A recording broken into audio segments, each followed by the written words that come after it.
All right, this is episode 1 of... I don't have a title. We don't have a title.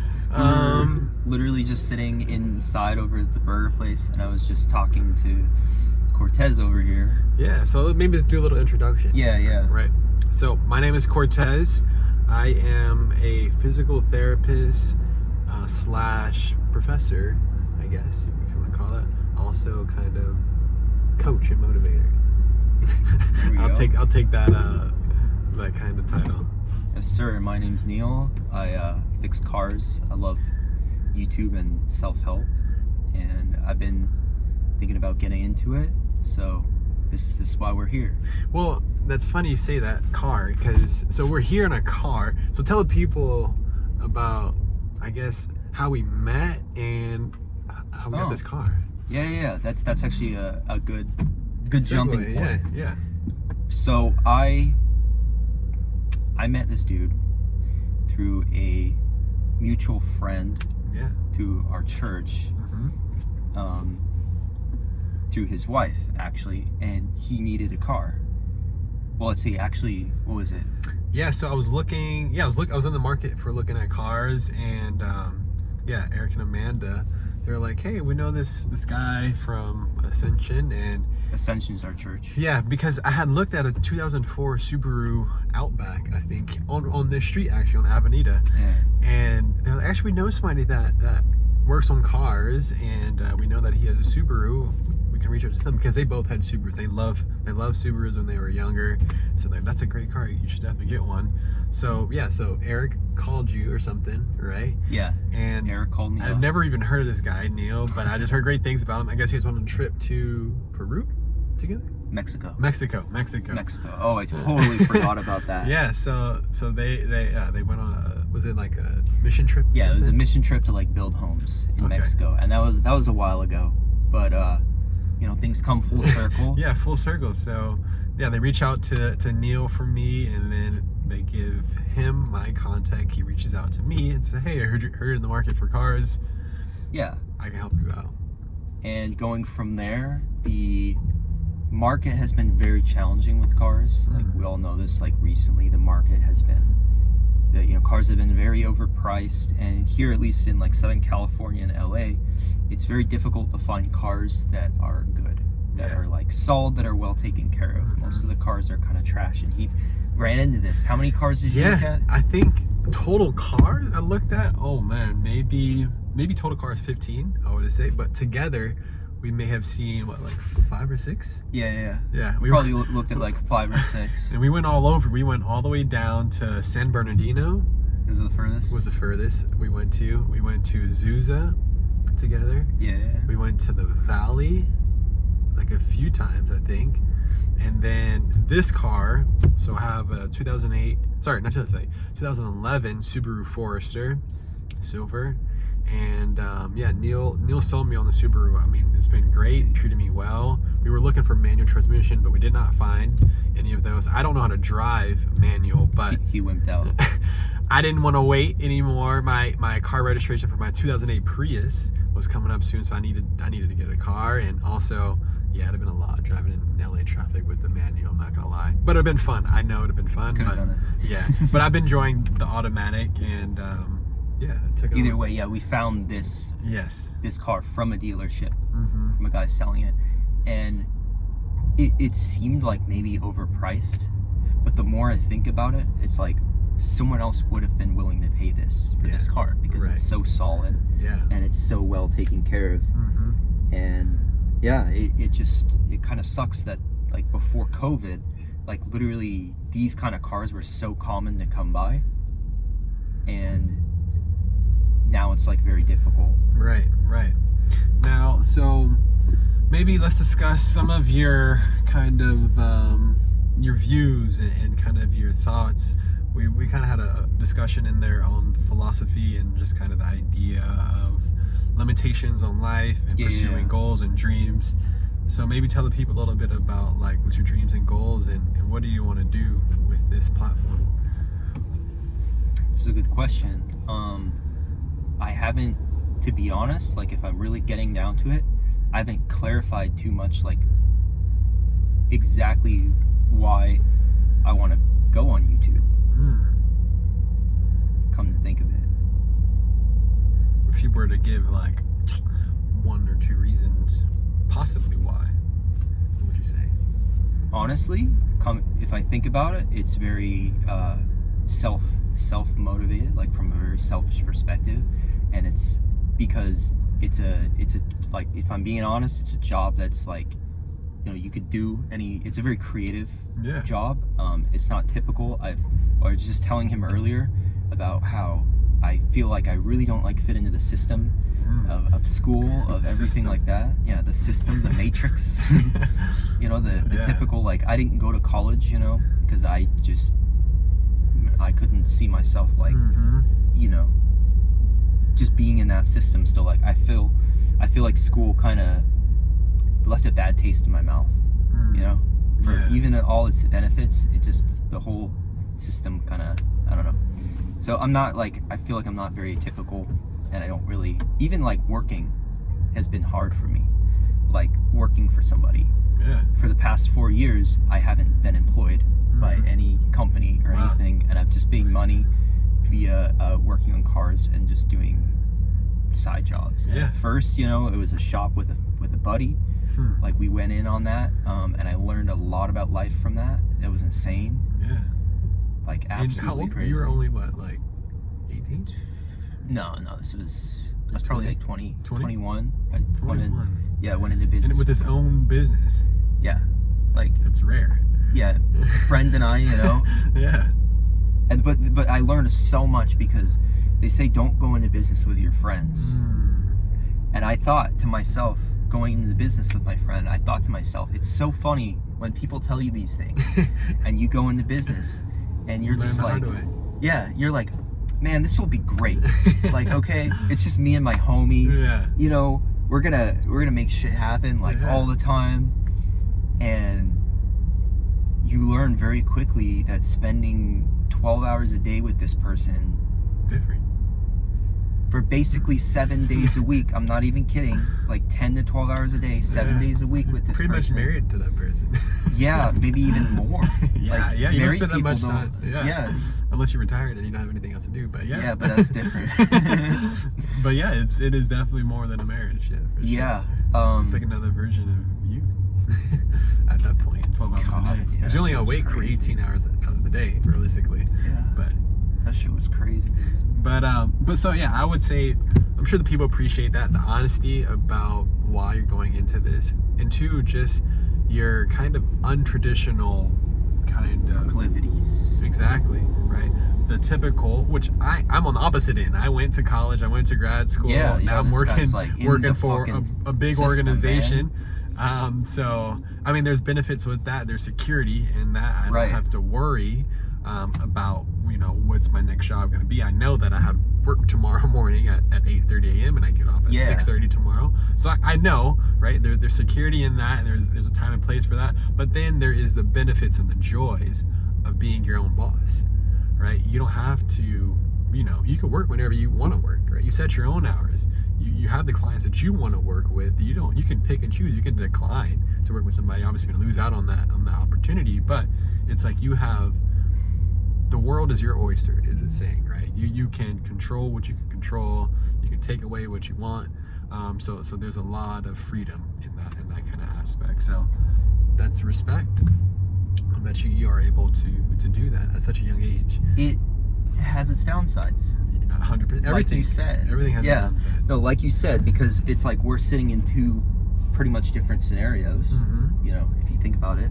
And like for you, talking about that security or that like schedule, like everything's blocked out, scheduled for you. Right, exactly. So as soon as you go into business with yourself and work, you learn a lot more about yourself, because because you're creating your own structures for everything. So your relationship between you and yourself has to be like, you have to explore that a lot more. 100%. And you'll find that, like, okay, you have the intention to do this and get this done this day, but without a schedule or a boss, like you're your own boss.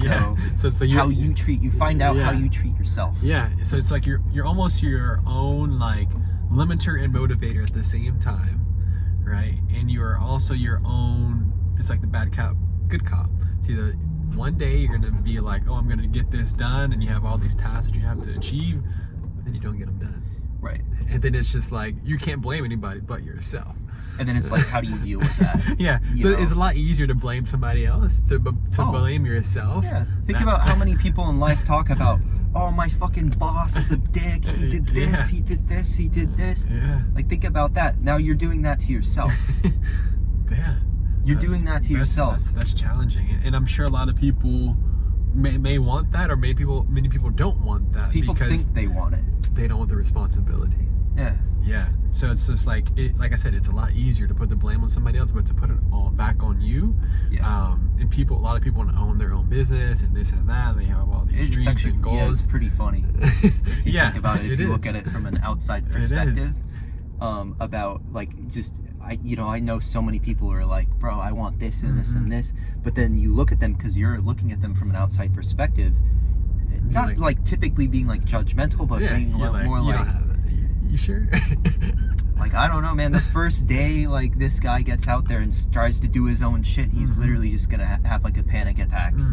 You know? Right. And that's the thing that comes with it, right? Is the idea of failure, right? So you had a business partner and business venture that you kind of pursued, and it failed. I mean, I don't know necessarily. I would say it failed. I mean, from my initial perspective of what I imagined going into it, technically it failed.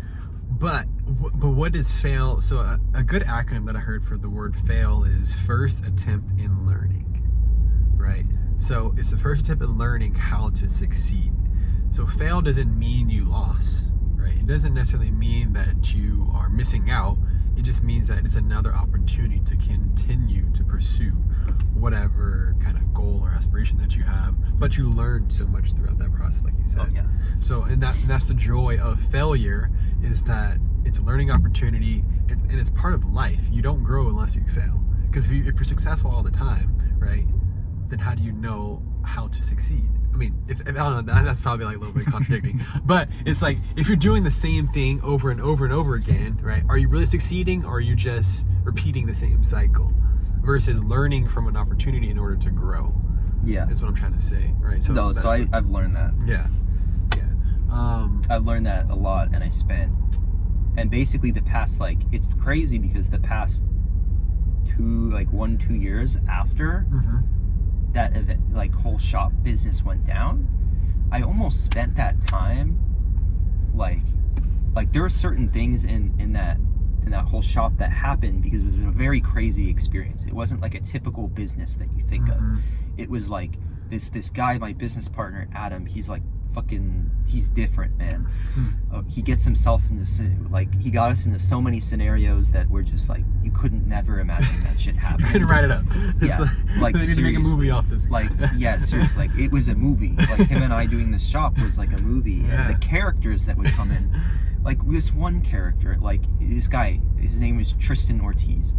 If you look him up, I'm sure there's like a million Tristan Ortizes, but the one here, if you look him up, he has like a million followers on like TikTok. He's like one of these TikTok people, like actually real life, like in, like, you know, you don't typically meet those people, but he had like several million follows on TikTok, and he'd literally make videos of him just like selfie in front of the camera, like going like this, like that. What? Yeah. Look this guy. Yeah. Well, basically, so it's like he has like that, you know, that TikTok boy look, and then all like the little, basically like preteen girls and shit, like just watch. Yeah, literally. Okay, I got you. So yeah, he was. Wait, let's do it again. What does he do? TikToker? No, what does he do? Oh, that's the. It was like. Okay. Or like shit like that, you know what I'm saying? Neil the future TikTok. No, hell no, bro. Oh man, that's great. Dude, this guy is crazy, so some man. Characters, yeah. Like, he would like literally, like, you know, he just like meet like a bunch of celebrities in LA and shit, and then what would happen, this is the craziest part, like for 2 weeks he'd have like $100,000, and then he'd buy like a new BMW and all this shit, And then like a month later, he's flat broke. Yeah, he comes and he goes. Yeah, and this was during the pandemic, and then this was during when NFTs came out and all that shit, and crypto coins and stuff. So he was part of these like pump and dump schemes where he would get in with a group, and they would all agree like, okay, no one's gonna sell, and then what would happen is someone would sell, of course, and literally the coin would tank. But he would like be, he would like know the people who were like, that's kind of tricky. Yeah, so he'd pull out a bunch of money. That's how he'd have like a shit ton of money. Yeah. Or I don't even know, man. Yeah. But that's just one of the characters in the saga of what the shop was. Yeah, right. And I almost like forget how crazy that whole experience was. Oh, that's good. Now, maybe let's go a little bit more into, because you talked about, right, you want to go into more of the self-development. Yeah, talking 100%. a little bit more about, you have these great car stories. What's some kind of self-development things that maybe you're working on, or some things that you want people to know about? That's a good question. Oh yeah, because I mean, in the space of kind of where I'm at, right, with the whole health and wellness, with physical therapy, right, that's what I do daily. And you've asked a lot of questions about these kind of different diets. What's the best, my recommendations? Because he has more like traditional knowledge through college. Exactly. And a lot of the knowledge that I've consumed is online. Online. Yeah, and there's a lot. And there's a lot online. Right. It's a lot there's you will lot. find. But it's just like, what do you trust? What works? And kind of my advice to Neil earlier was that those are great in its own right, but I think it's the combination of, are you eating right, are you exercising, and are you sleeping, and do you enjoy it, right? Those are like the four kind of things that I touched on, because a lot of times when people are trying to do these fad diets, they're really suffering, right? They're like, oh, I can't eat this, I can't eat that. That's a good point. So you're limiting yourself, and you don't enjoy the process. You just do it because, oh, maybe you learned about it, but some people would get really good effects. You mentioned your keto diet, you felt more clarity of thought. Oh yeah, keto's crazy. Yeah, you felt more precise on kind of your actions and whatnot. So there are definitely anecdotal evidence of this, even some research that kind of supports these kind of diets. But what is the best diet? I would say something where you're eating, whole foods, fruits, vegetables. Something just popped into my mind Go for it. The original question. So one big thing about self-help that I've run into a lot is there's many people out there online right now who are listening to self-help material. They're consuming a lot of self-help material from all these channels. And the downside with that is I suspect that probably 90% of the people on any given self-help channel are watchers, and they're sitting there and they're just listening. Consuming. Consuming. That's our society. Myself included. Yeah, it's a consumer society. Included, right? So it's very easy to literally listen to self-help content. It's very addicting, because what happens is it creates this it like fills that part of you that it's like you should be doing something. Yeah, it's like it's a facade, right? Because it's like you feel like you're consuming. It's like passive learning, right? It's like you're listening to all this you feel stuff. productive. You feel productive, right? You're increasing your productivity, but what are you doing about it? That's the thing. It's like you can learn it. Yeah. We talked about this earlier, right? So you know all this knowledge. You have a wealth of knowledge, right? But now enacting it. Yeah. Right. So that's kind of how we got started here today. I was like, hey, let's go just record a video. just to do it, right? And you mentioned like you were doing like a class, right? And it mentioned two things to kind of do. It said just put content out there. That was one of them. And one of the courses. So I've also bought several of these products as well online. And really what the products are that I've noticed a lot of the times is like on the content on their channel is like a watered down version of what they're selling. What they're selling is very organized and put into a system. That's the point of a digital product like that. Right. And like I can see in the future that Dan Koh, he's a creator, and he talks about the digital economy, and the digital economy being like the real economy in the next 10 or 20 years is going to be shifting to the digital economy. where people will do business online. Like money will be exchanged online. People will live their lives online more. But wouldn't you say we already do that? It's getting there. But we still are mostly, most of the business conducted is in the real world for real services and stuff like that. Interesting. Like in person. But he's saying in the next 10 to 20 years, there's going to be a big shift to the digital economy. Going into that, that's kind of interesting to say that, because today I went to the dentist and they did like a 3D scan of my teeth.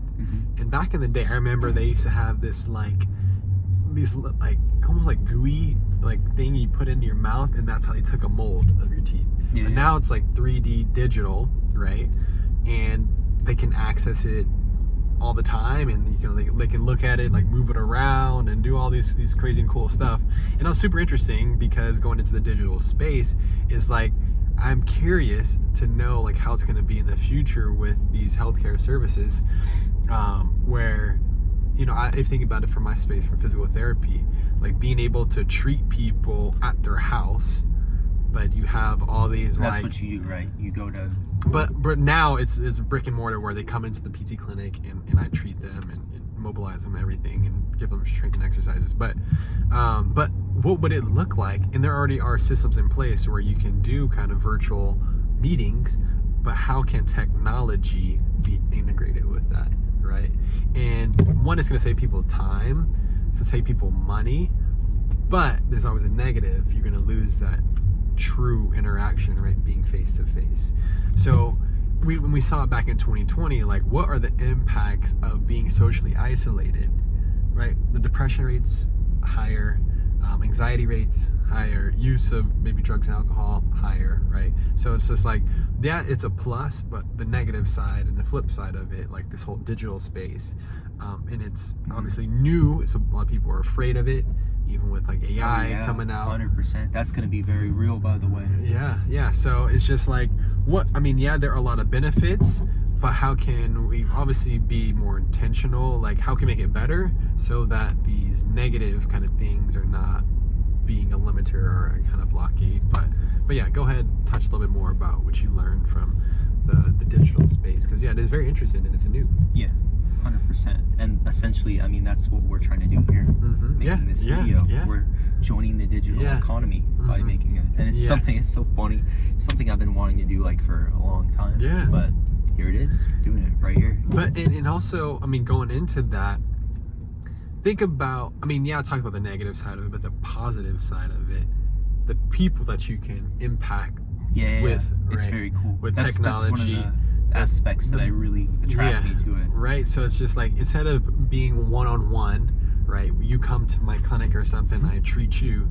Well, now you replicate yourself. Right. And you get the masses, and then you get to one person, that person talks about you to another person, and then it's just like the trickle down effect of like the impact that you have on one person. So there's power in this digital media, because you have the ability to influence, exponential amount of people. Yeah. So that's the joy. So this is pretty cool, man. Yeah. Just taking a video, just talking to the camera. Yeah, it's fun. This is what these YouTubers do all day. It's fun, right? It's this is dope. Right, you kind of flush out your thoughts. You get to hear other thoughts.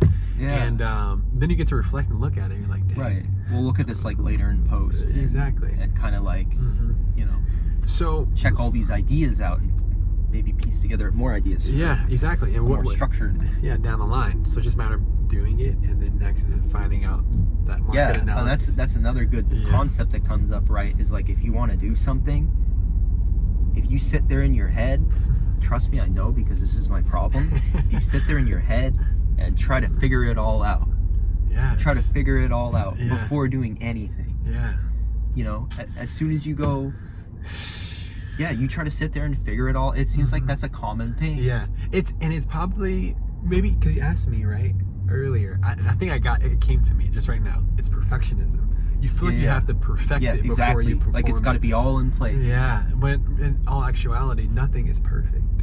No, and that's not, when you create, the process of creation is very interactive. It's like, it's not supposed to be perfect. Yeah.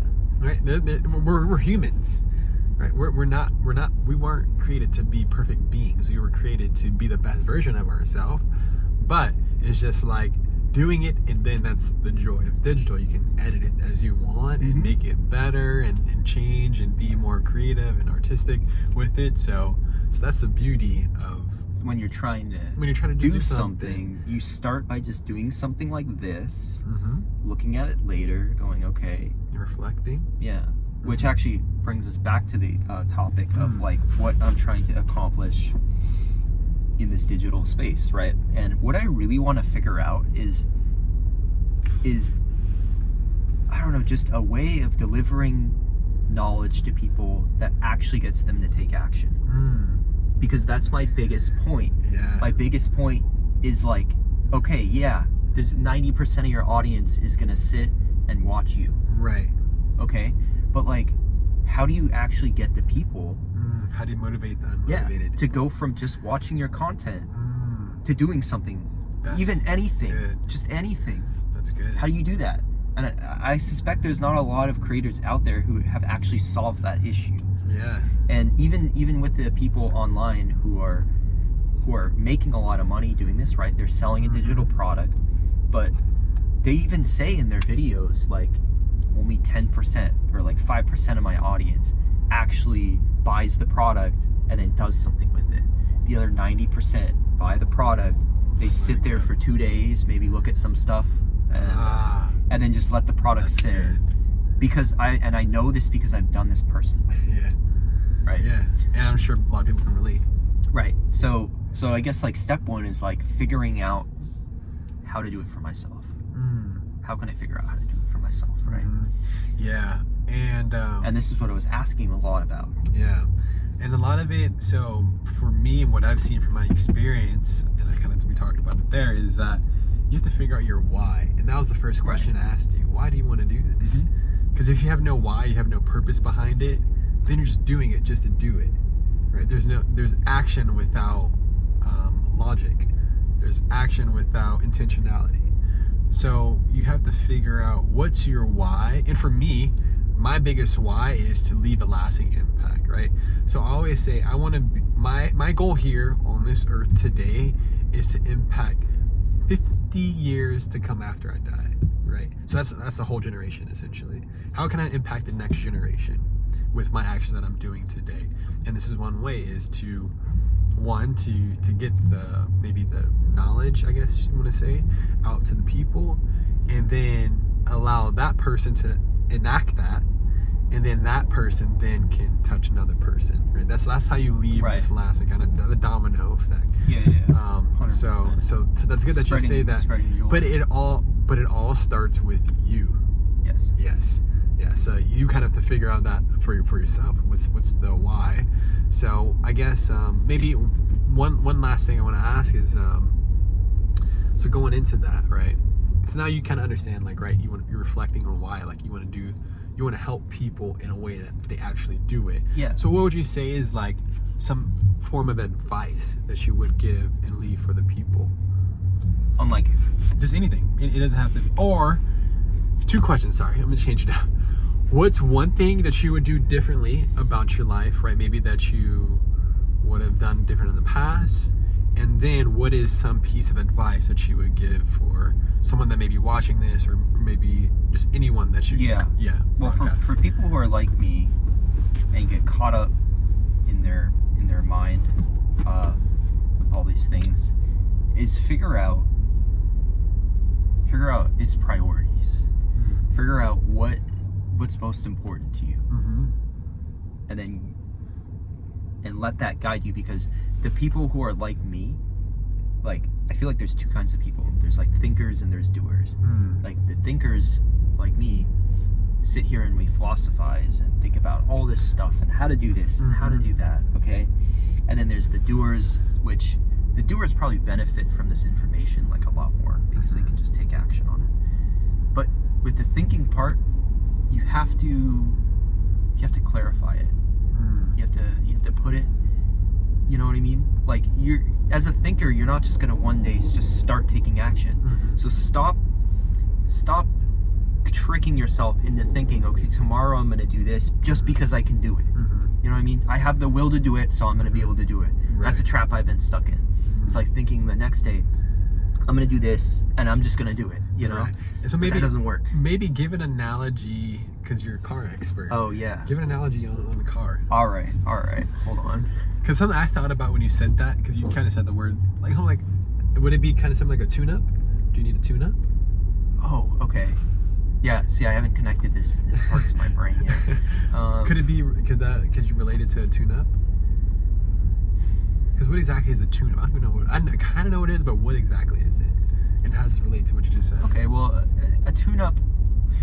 It's a general term. Mm-hmm. I kind of hate the term actually. Oh, okay. Because people come in. They don't use it. Yo, can you give me a tune-up, bro? Like, yeah, that can mean so many things. Okay, bro. that's why I don't know what it means. I was like, maybe spark plugs. No, I got you. But yeah, but like typically like a tune-up, you know, you'll do like just basic maintenance or just like oil change. Like, yeah, oil changes. Spark plug. Like a tune-up is a very vague term, okay. So it can mean like a lot of different things. Got it. But I'm trying to think of if. So I guess one car analogy that I've thought about for a lot is the way that I view myself. I view, this is my like own self view of who I am. I feel like I am like a tuned like Audi R8, just like 1,000 horsepower, you know, like stupidly fast, stupidly everything. Okay. I feel like all the engine and everything is good, but the computer, the tune is messed up on the computer. So the engine's not running right, my engine's not running right, it's misfiring, but there's not actually a physical problem with the engine itself. It's something with the software. But it's with the software. It's with that's good. You know, stuff is not tuned right in the computer. So the car, like literally this guy over here in his Corolla is passing me because his Corolla, you know, it's slow, but it works. But I'm over here like in this insane car, just barely, like, yeah, he's driving by me. Next light, yeah. So is that, so, okay, that's good. That's one thing that I've like thought about, like that's a good car analogy that I've thought about for myself. So if you're an Audi R8, what would I be? What kind of car would I be? What kind of car would you be? Yeah. Oh, gotcha. I like the Audi R8. That's good. Well, it's just honestly, it's not like a specific car when I say Audi R8. It's just like I feel like I'm some high performance vehicle. Got it. Is what I'm saying. Good. I feel like I'm a very high. I don't, you know, but then again, I don't know this for sure, right? No, I love that. I love that. Yeah. It's good. What would you say? What kind of car I am? What kind of car? Honesty. Oh, what kind of car you are? Yeah. Like if I had to relate you to a car? Yeah. Hold on. Let's hear this, people. Probably some like high-end like Ford F-150 or something. Oh, okay. I was gonna say a Raptor. Okay. Yeah, like Ford, all right. like a higher end, like higher trim level truck. Okay. I like that. Yeah, you have a lot of versatility. You know what I mean? Yeah. Like you figured out like how to, you know, do stuff in life. So you have a lot of like versatility and solid. But have issues though. We all have issues. Yeah, we all have issues. We all have issues. Yeah.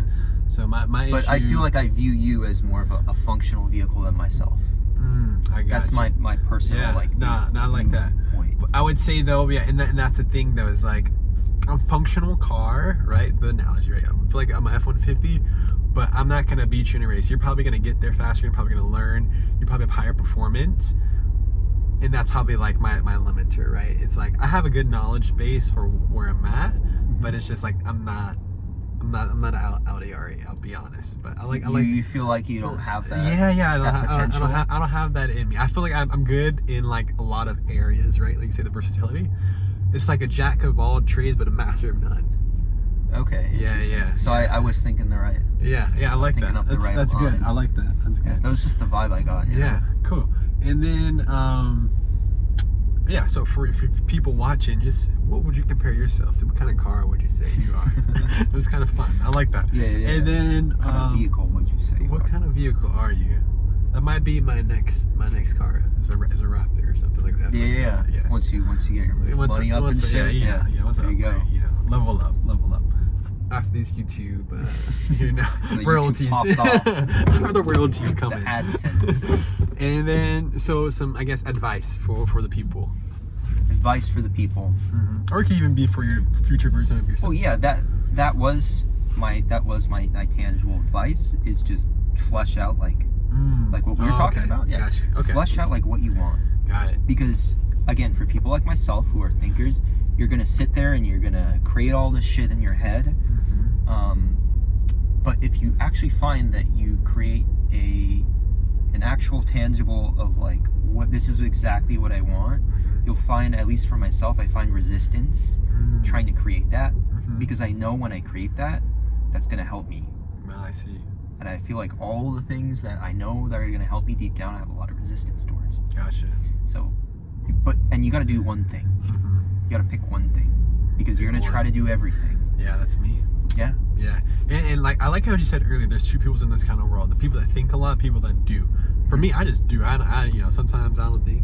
I just kind of just do things. Yeah. Sarah, and that's a good balance, right, with Sarah, for me, right? She's more of the thinker. I'm more just the doer. I like to get things done and in the moment. And the saying, when you're doing these things, you don't really have a lot of mental. Yeah, no, I just like, all right, let's just get the job done here. Sometimes a lot of times there is, right? There's thoughts, and obviously, but I think it comes a lot from sports. You can't think in sports. You kind of just like, you know, when I'm learn that young. Yeah, I learned it young. Like playing sports, baseball specifically. Like you move on to the next play, move on to the next pitch. You don't let the last one dictate of what you're doing in that moment, right? You kind of just have to get the job done. You have to get on base. You have to score, right? So all these kind of things. So it goes back to those, the conscious, subconscious, maybe, right? So it's like these things that you learn in your childhood are going to influence things that you do today. So that this is, yeah. What would you say? I like this episode. It's good. Yeah, bro. Yeah, it's a good like. Where are we at? We're at 37 minutes. 37 minutes. That's pretty good. Okay. We can edit it down a little bit, but yeah. That's cool. Well, I appreciate you. Brother, thank you for actually like making me do this. Yeah, let's go. All right, so thanks for watching, guys. We were coming up with the title and a name, but yeah. This is episode 1.